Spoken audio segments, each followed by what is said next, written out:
Welcome to Proclaim, a presentation of the Catholic Diocese of Alexandria. Join us as we journey together through the Scriptures revealed to us by God.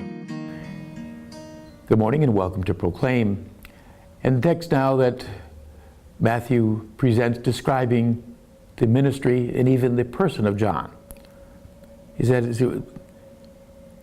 it was of him that the prophet Isaiah had spoken when he said, "A voice of one crying out in the desert, prepare the way of the Lord, make straight his paths." Again, that probably was an adaptation, as we've seen already in the first two chapters, where he takes a passage which may have had a different reference in its historical setting, but applies it in a new way.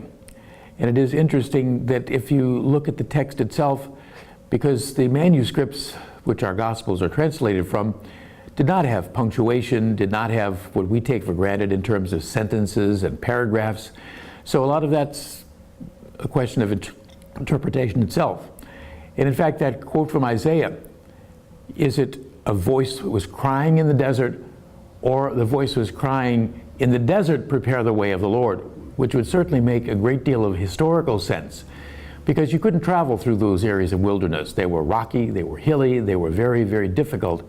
And so if a major person was going to come, if the king or some important person was going to travel, someone had to go before them and get rid of the potholes, move rocks out of the way. And so it may be that it's not so much that the voice in the desert, but it's in the desert to prepare, because that's where John is baptizing. And so once again, we find Matthew picking up on Isaiah's theme, but applying it to John.